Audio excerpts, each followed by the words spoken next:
Salli wa sallim ya salam ala nabi khairil anam wal ali wa sahbihi. Bismillahirrahmanirrahim. Alhamdulillahi rabbil alamin. Wa bihi nasta'in ala umuri dunya waddin. Wassalatu wassalamu ala ashrafil anbiya wal mursalin sayyidina wa habibina Muhammadin wa ala alihi wa sahbihi ajma'in.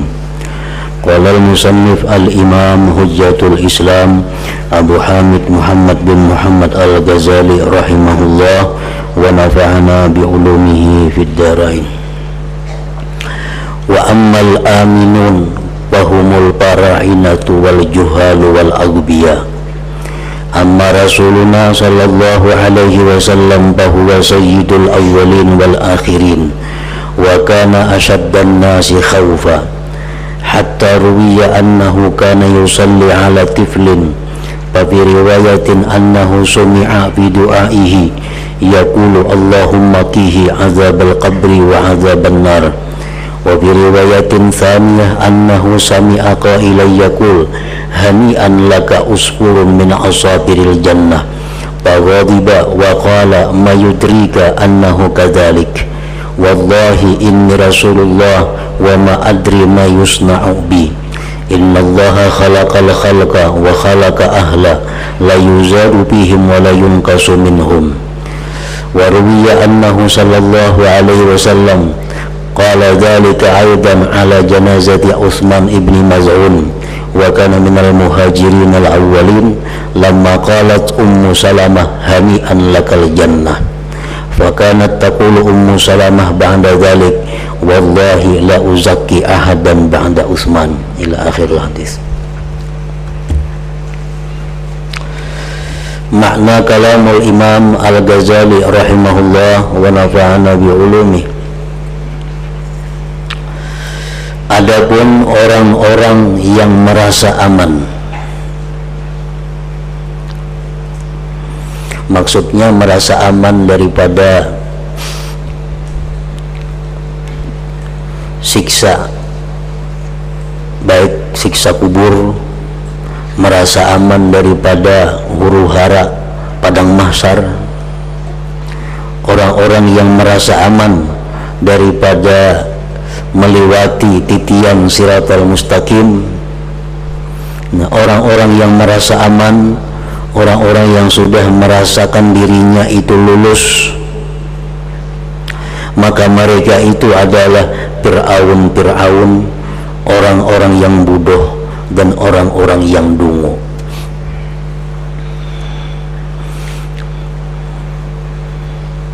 Kita menganggap bahwa diri kita ini rasanya rasa selamat menghadapi munkar nakir, menghadapi malaikat maut. Rasanya rasa selamat. Bila perasaan itu ada dalam hati kita, maka kita termasuk orang yang bodoh, termasuk orang yang dungu, orang yang seperti Fir'aun. Jadi perasaan-perasaan aman seperti itu wajib dihilangkan dari hati kita. Hendaknya diganti dengan perasaan takut, perasaan sak, ragu-ragu. Kayak apa juga akhir hayatku, apakah husnul khatimah atau su'ul khatimah, apakah dalam kubur selamat atau kada. Nah, hendaknya perasaan itu selalu ada dalam hati. Jangan sampai ada perasaan aman.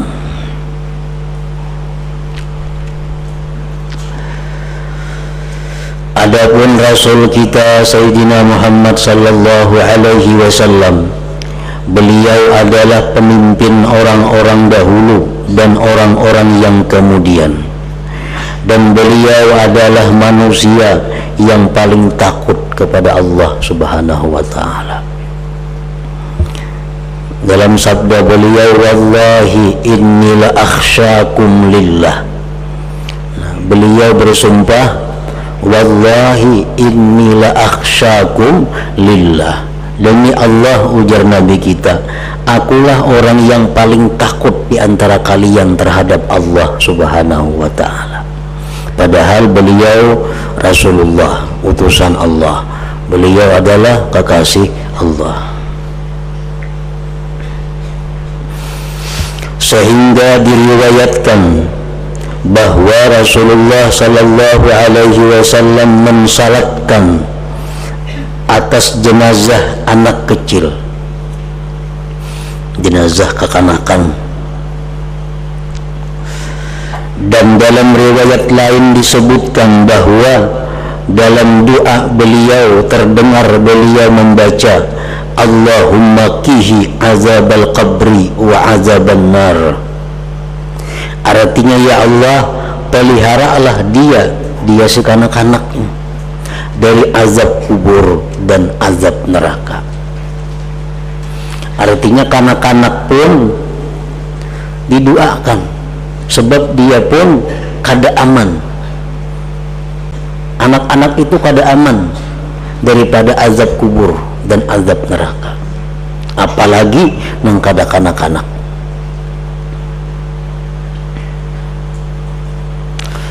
Rasulullah sallallahu alaihi wasallam bersabda, "Lau kana ahadun naja min dammatil qabri lanaja hadzal sabi."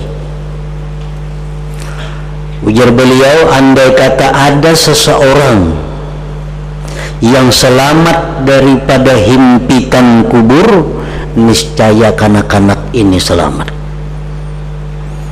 Nah, artinya bahwa setiap orang yang masuk ke dalam kubur itu akan menemui dhammah atau dhaghtatul qabr, himpitan kubur,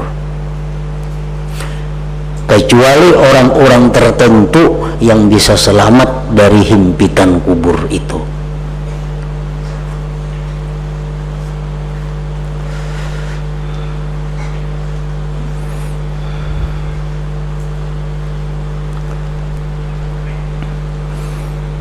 Sahabat Rasulullah sallallahu alaihi wasallam yang bernama Sa'ad bin Mu'adz. Nah, Sa'ad bin Mu'adz ini sahabat Rasulullah yang pada waktu wafatnya itu Allah menurunkan 70.000 malaikat untuk ikut mensalatkan jenazah Sa'ad bin Mu'adz.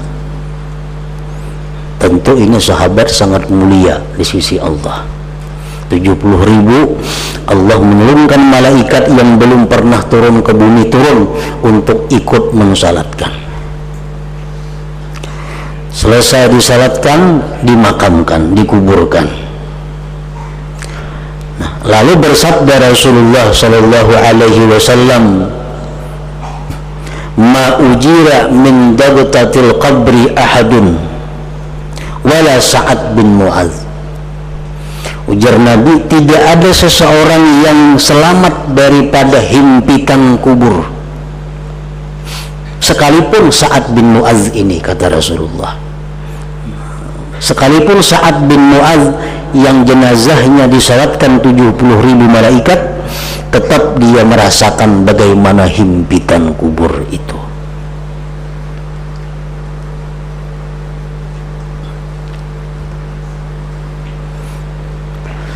Sewaktu Rasulullah sallallahu alaihi wasallam menguburkan jenazah putri beliau yang bernama Zainab,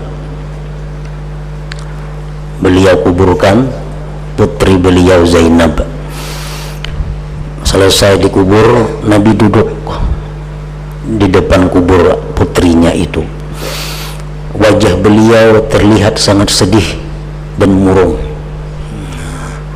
Tidak berapa lama kemudian kelihatan gembira dari wajah Rasulullah sallallahu alaihi wasallam. Selesai itu sahabat bertanya, "Wahai Rasulullah, kami melihat engkau tadi sedih, murung, tapi tidak berapa lama kelihatan gembira di wajah engkau."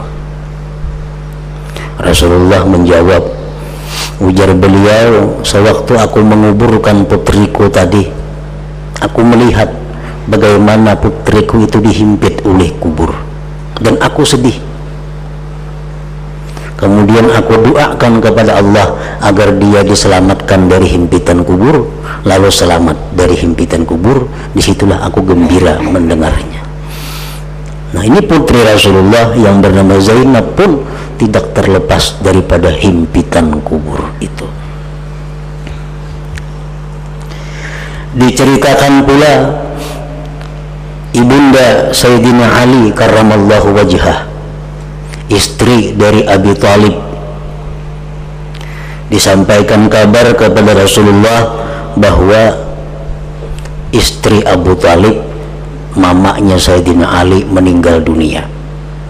Ngaran beliau Fatimah binti Asad, sama dengan bini Sayyidina Ali, Siti Fatimah, tapi itu binti Rasul, putrinya Rasul. Ada ini Fatimah juga. Mendengar kabar Fatimah ini meninggal, Rasulullah mendatangi ke rumahnya. Sampai di rumah itu Rasulullah melepas gamisnya. Sidin lepas gamis, Sidin serahkan kepada keluarga itu agar dikafan dengan gamis beliau. Ini ibunda Sayyidina Ali ini orang yang sangat berjasa kepada Rasulullah Sallallahu Alaihi Wasallam, karena sehabis wafat Abdul Muttalib, kainya Nabi, yang memelihara Nabi itu adalah Abu Talib. Nah, istrinya Fatimah binti Asad tadi. Begitu dikafan dengan gamis Rasulullah, diantar ke pemakaman. Nah, sampai di kubur, Nabi kita masuk ke dalam kubur itu, tajung ke dalam kubur. Habis tajung ke dalam kubur, Nabi kita berguling-guling di dalam kubur itu. Nah, berguling-guling sih di dalam kubur. Tonton berguling-guling dalam kubur, Nabi kita berdiri naik ke atas. Hanyar Sidin menyuruh turunkan itu jenazah Fatimah binti Asad tadi. Nah, diturunkan Fatimah jenazahnya tadi. Selesai dikubur, Rasulullah sallallahu alaihi wasallam bersabda, "Ma'ufiya ahadun min bagtatil qabri illa Fatimah binti Asad." Tidak seorang pun yang selamat dari himpitan kubur kecuali ini perempuan Fatimah binti Asad ini. Karena memakai kapan gamis Rasulullah, dan sebelum dimasukkan ke dalam kubur, Rasulullah lebih dahulu berbaring berguling-guling di kubur itu, dan doa beliau juga, sehingga akhirnya Fatimah binti Asad ini selamat daripada himpitan kubur. Ada sahabat yang bertanya, putra engkau Al-Qasim pang wahai Rasulullah? Qasim pun jenawi dihimpit kubur. Ibrahim putraku yang paling kecil pun dihimpit kubur.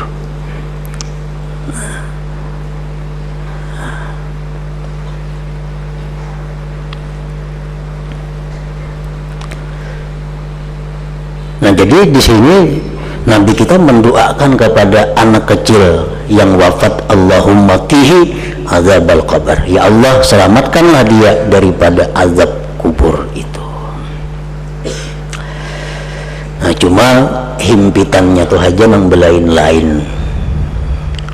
Orang-orang saleh mungkin himpitannya kada terlalu keras, tapi terasa juga sakitnya.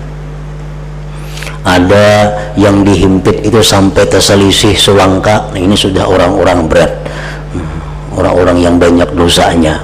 Dihimpit kubur terselisih selangka, sebelah kanan tak ke kiri, kiri tak ke kanan. Ada yang lebih berat lagi, dihimpit kubur ramuk. Pokoknya setiap orang begitu masuk kubur, dihimpit kubur terlebih dahulu. Kecuali ujar Nabi yang selamat tadi siapa? Fatimah binti Asad, ibunda Sayyidina Ali karramallahu wajhah.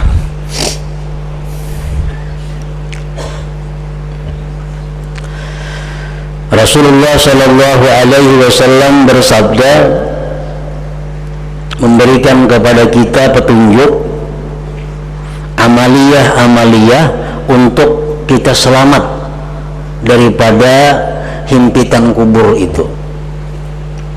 Ya sekada-kadanya daripada himpitan kubur yang berat.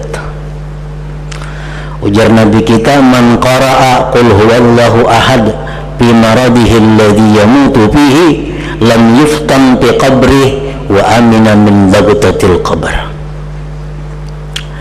Barang siapa yang membaca qul huwallahu ahad, surah Ikhlas, pada sakitnya, pada garing matinya, garing mati,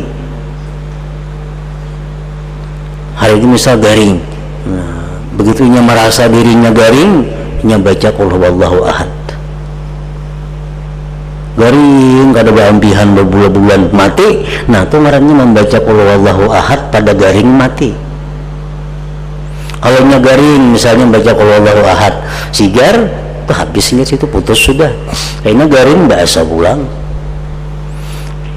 Begitu orang ini garing baca qul huwallahu ahad sekali aja, kada bersigaran lagi sampai mati, nah masuk tuh. Lam yuftan fi qabri, dia tidak akan difitnah di kubur, tidak akan difitnah. Arti difitnah di kubur tuh macam-macam, antara lain orang-orang biasa yang kadang membaca anjuran Nabi ini, begitu masuk kubur, dihimpit kubur macam-macam, ditanya munkar nakir, ujar munkar nakir, marrabbuka, nah, siapa Tuhan engkau.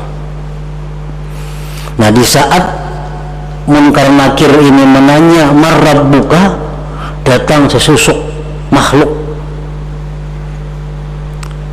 iblis, dia memberi isyarat kepada mayit, menunjuk ke dada, artinya aku nih Tuhan ikam. Aku Tuhan, jawab aku Tuhan. Bila kita menjawab tuh Tuhanku, nah, iya sudah tuh artinya berarti itu menuhankan iblis. Nah itu fitnah kubur. Kalau kita garing membaca qul huwallahu ahad tadi sampai garing mati, selamat dari fitnah itu, artinya di kubur kada masuk iblis mengiringi kita. Semacam yang kedua, wa amina min bagtatil qabr, dia aman daripada himpitan kubur yang berat, tentunya yang menyakitkan luar biasa itu. Walaupun ada dihimpit, cuma kada seberapa himpitannya. Karena Nabi sudah menjelaskan tadi, ma ujira min bagtatil qabri ahadun, tidak ada orang yang selamat daripada himpitan kubur, walaupun kanak-kanak, walaupun siapa.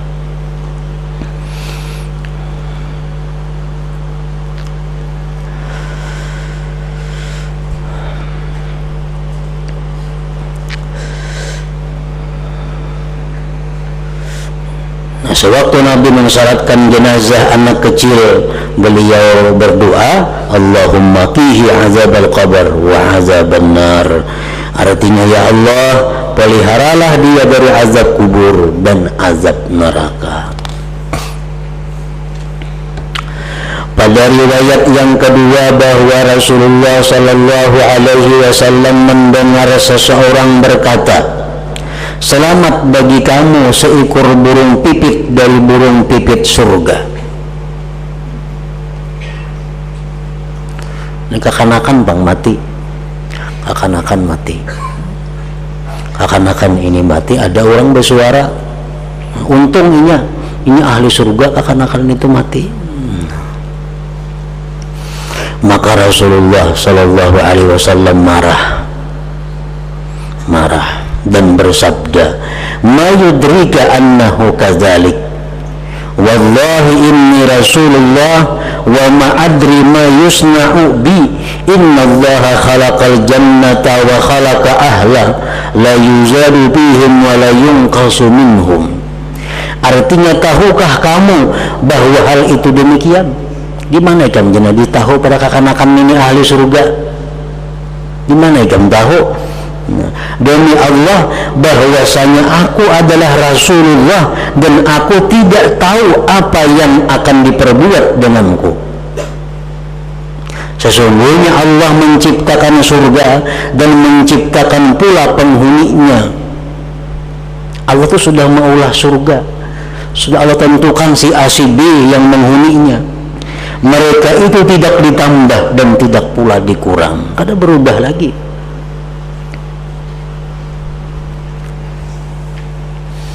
Nah, jadi artinya bahwa kita di dalam ajaran Ahlu Sunnah wal Jamaah tidak boleh kita meyakini atau mengiktikadkan seseorang itu ahli surga kecuali orang-orang yang sudah disebut oleh Rasulullah Sallallahu Alaihi Wasallam. Kada boleh kita meyakini untung ini ahli surga, kada boleh kita meyakini itu kecuali orang itu sudah tetapkan Rasulullah, yang Abu Bakar Siddiq, Sayyidina Umar, Sayyidina Utsman, Sayyidina Ali, Sayyidina Hasan, Sayyidina Husain, Sayyidina Fatimah. Nah itu ayo kita padahkan ahli surga karena itu sudah ditetapkan oleh Nabi. Kalau selain orang yang ditetapkan oleh Nabi, kita kada boleh meyakini, mengatakan bahwa dia ahli surga. Sebaliknya kada boleh juga kita mengatakan, mengiktikadkan bahwa si fulan itu ahli neraka kecuali orang itu sudah ditetapkan oleh Rasulullah Sallallahu Alaihi Wasallam, fulan itu ahli neraka, fulan ahli neraka, fulan ahli neraka. Nah kada boleh kita menganggap betul masuk neraka mati, kada boleh.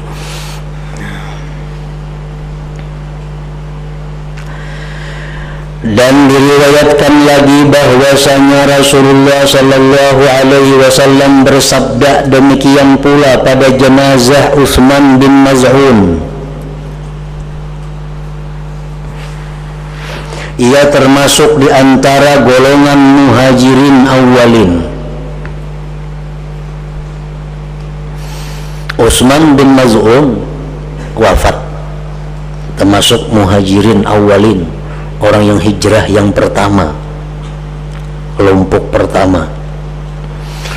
Ketika wafat Utsman bin Maz'un, ketika Ummu Salamah radhiyallahu anha berkata, selamat bagimu surga, untung jam Utsman naik ke surga mati. Nabi kita marah mendengar itu. Gimana ya Nabi kan tahunya itu ahli surga. Nah sesudah itu Ummu Salamah radhiyallahu anha berkata, demi Allah aku tidak akan membersihkan siapapun sesudah Utsman. Nah, imbah itu aku kada wani lagi memadahkan si A itu mau surga, si A mau surga, kada wani lagi. Nah, karena Nabi kita marah.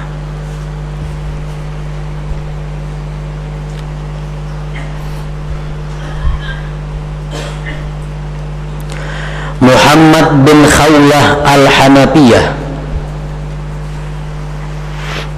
Muhammad bin Khawlah al-Hanafiyah ini anak Sayyidina Ali dari istri beliau yang bernama Khawlah. Jadi Khawlah di sini perempuan, istri Sayyidina Ali selain daripada Siti Fatimah.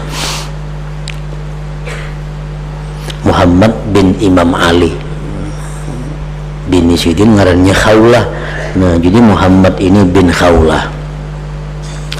Muhammad bin Khawlah al-Hanafiyah berkata, demi Allah aku tidak akan membersihkan.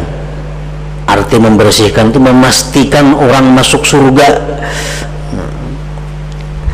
Aku tidak akan membersihkan seorang pun, tidak akan memastikan ke surga seseorang pun selain Rasulullah Sallallahu Alaihi Wasallam. Amun Rasulullah tu ko wani mesti akan ke surga mati, menang lain ko kada wani. Dan tidak pula ayahku yang telah melahirkanku, abahku pun Sayyidina Ali, aku kada wani memastikan sujud untuk ke surga. Ujar Muhammad bin Khawlah ini.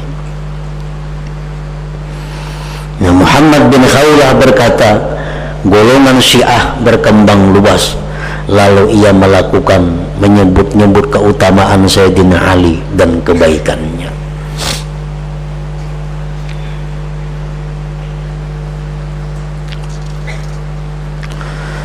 Dan diriwayatkan dalam hadis lain bahwasanya seorang laki-laki di antara ahli suffah meninggal sebagai syahid. Ahli suffah ini orang-orang yang hidup di pelataran masjid, orang-orang fakir, orang-orang miskin di Madinah. Hidupnya hanya untuk ibadah, menuntut ilmu dengan Rasulullah sallallahu alaihi wasallam. Tidak ada usaha kebun, dagang, kadada. Hidupnya hanya beribadah di masjid, menuntut ilmu. Ahli suffah. Bahwa seorang laki-laki di antara ahli suffah meninggal sebagai syahid. Mana orang ni ahli suffah, mana syahid pulang, mati di medan perang sabilillah. Lalu ibunya berkata, selamat bagimu seekor burung dari burung-burung surga. Untung ikan ke surga mati, ujar nang mama. Engkau telah berhijrah kepada Rasulullah sallallahu alaihi wasallam dan engkau terbunuh pada sabilillah. Maka Rasulullah sallallahu alaihi wasallam bersabda, "Wa ma yudriki la'allahu kana yatakallamu bima la yanfa'uhu wa yamna'u ma la yadurruhu." Artinya, tahukah kamu, tahukah ikan di Nabi pada ingin itu ke surga mati? Barangkali ia dalam dunia mengatakan sesuatu yang tidak memberi manfaat kepadanya, dan ia mencegah sesuatu yang tidak memudaratkan akan dia. Barangkali Nabi dalam dunia ia pernah berkata-kata, mengucapkan kalimat-kalimat yang tidak bermanfaat, yang membahayakan dirinya, kalimat-kalimat yang menyakiti orang lain. Atau dia selama dalam dunia pernah tidak menunaikan kewajiban-kewajiban haknya. Tentu dia akan dihisab di akhirat. Setiap orang yang dihisab belum tentu ke surga.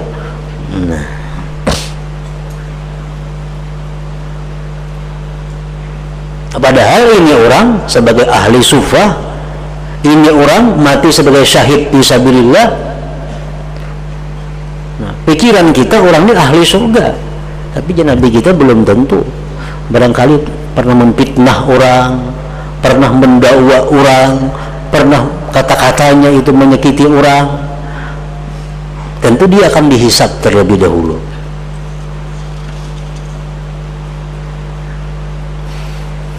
Dan dalam hadis lain disebutkan bahwasanya Rasulullah sallallahu alaihi wasallam berkunjung kepada sebagian sahabatnya. Sahabatnya sedang sakit. Kemudian Rasulullah SAW mendengar seorang perempuan berkata, selamat bagimu adalah surga. Maka Rasulullah SAW bertanya, siapakah perempuan ini yang bersumpah atas Allah Ta'ala? Jawab si sakit, itu adalah ibuku wahai Rasulullah SAW. Maka Rasulullah SAW bersabda, wa ma yudriki la'alla fulanan kana yatakallamu bima la ya'ni wa yabkhalu bima la yughni.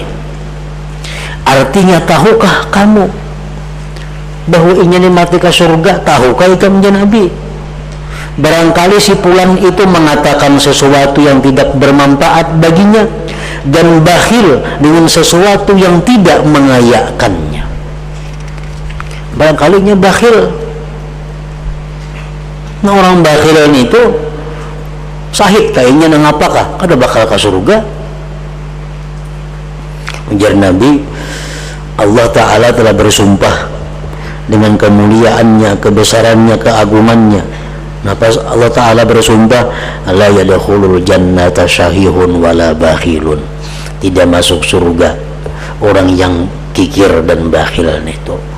Walaupun dia sahabat Nabi, walaupun dia syahid, walaupun dia kapinya bakhil, itu Allah sudah bersumpah kada bakal ke surga. Artinya melalui hisab terlebih dahulu.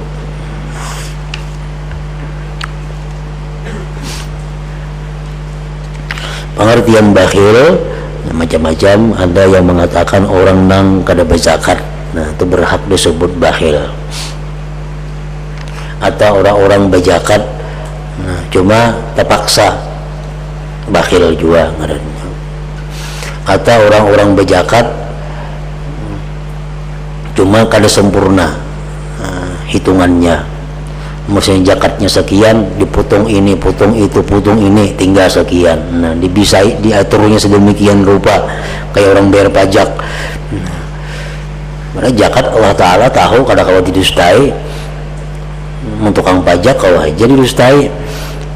Nah, ini zakat dianggapnya kayak pajak. Jadi sebelum berzakat itu di ini, itu potong, akhirnya yang dijakati cuma sekian. Nah, itu sama orang kada berzakat, dianggap bakhil. Termasuk bakhil juga orang-orang yang memalarakan harta benda nang kada tapi baharaga. Dalam Quran disebut wa yamna'unal ma'un. Banyak contohnya, antara lain andai kata kita berisi sumur, berisi kumpaan, jual minta banyu lah basuh batis, ada mau beri, membelah soalnya misi sumur ada. Nah, itu berhak disebut bakhil. Ya orang jembang toko kapak kada mau minjami, udah apa ada minjam toko, minjam kapak, minjam gergaji, kada minjami, inya mau sayang. Nah, itu berhak disebut bakhil. Wa yamna'una ma'un. Nah, orang-orang macam itu kada kau masuk surga dahulu bila kada berurusan dengan Allah Ta'ala. Walaupun ini syahid, walaupun ini sahabat Nabi, walaupun ini ahli sufah, walaupun ini hijrah bersama Rasulullah Sallallahu Alaihi Wasallam. Bagaimana orang-orang mukmin seluruhnya itu tidak takut, sedangkan Rasulullah sallallahu alaihi wasallam bersabda, "Syayyabatni Hudun wa akhawatuha, suratul Waqi'ah wa idza syamsu kuwirat wa amma yatasaalun." Artinya, aku dibuat beruban. Aku ini Nabi bahuban gara-gara surah Hud, surah saudara-saudaranya, yaitu suratul Waqi'ah, idza syamsu kuwirat, dan surat amma yatasaalun. Nabi kita membaca surat Hud, bagaimana di situ keterangan Allah dalam surat Hud, bagaimana keterangan Allah tentang suratul Waqi'ah, surah idza syamsu kuwirat, amma yatasaalun. Nabi kita merenungi ayat-ayat di surah itu membuat beliau beruban kepalanya.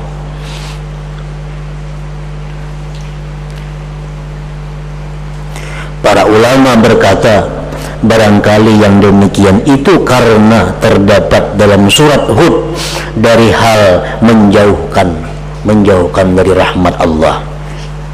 Seperti firman Allah Ta'ala, ala bu'dan li'adin qaumi Hud. Artinya ingatlah binasalah bagi Ad, yaitu kaum Nabi Hud. Ala bu'dan li Thamud, surat Hud juga artinya ingatlah binasalah bagi kaum Thamud. Ala bu'dan li Madyana kama ba'idat Thamud, artinya ingatlah binasalah kaum bagi kaum Madyan sebagaimana kaum Thamud telah binasa.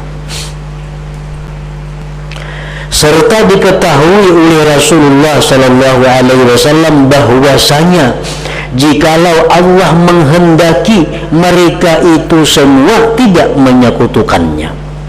Allah tuh menghendaki kaum Hud, kaum Samud, kaum Madian, jakanya Allah menghendaki kadanya menyekutukan Allah.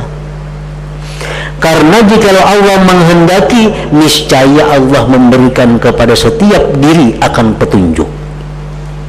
Nah, itu mutlak milik Allah, memberikan petunjuk, memberikan hidayah, memberikan husnul khatimah, itu milik Allah. Dan dalam suratul Waqi'ah, laisa liwaqa'atiha kadhibah khafidatur rafi'ah, artinya tidak seorang pun dapat berdusta tentang kejadiannya kiamat. Kejadian itu merendahkan sebagian golongan dan meninggikan sebagian golongan yang lain. Hari kiamat itu hari yang meninggikan derajat sebagian kelompok dan merendahkan derajat sebagian kelompok manusia. Orang yang di dalam dunia mulia, terhormat, agung, belum tentu di akhirat kayak itu. Orang yang dalam dunia dihinakan, diremehkan, diperinting, di akhirat belum tentu dirinya hina, belum tentu dia dihinakan. Maksudnya ialah pina sudah kering, artinya Allah sudah menetapkan dengan apa yang sudah terjadi dan telah sempurna pula yang terdahulu, sehingga turunlah hari kiamat. Di hari itu ada kalanya merendahkan derajat satu kaum yang terangkat di dunia, dan ada kalanya mengangkat derajat satu kaum yang direndahkan di dunia.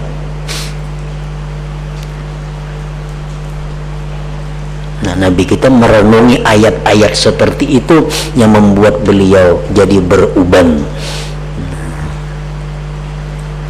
Dan dalam surat Takwir terdapat huru-haranya kiamat dan terbukanya penghabisan setiap manusia, yaitu firman Allah Ta'ala, wa idzal jahimu su'irat wa idzal jannatu uzlifat alimat nafsum ma ahdarat.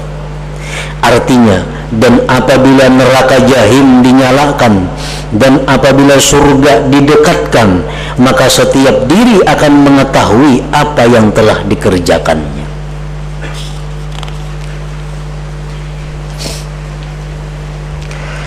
Dan di dalam surat Amma Yatasa'alun terdapat ayat yauma yanzuru mar'u ma qaddamat yadah wa yaqulul kafiru ya laitani kuntu turaba. Artinya, di hari manusia akan melihat apa yang telah diperbuat oleh kedua tangannya. Itu hari kiamat. Semua perbuatan kita dalam dunia akan diperlihatkan Allah. Dan orang kafir berkata, alangkah baiknya sekiranya aku dahulu menjadi tanah. Dan firman-Nya, la yatakallamun illa man adzina lahur rahman wa qala shawaba. Artinya mereka tidak berkata-kata. Pada hari kiamat itu semua membisu.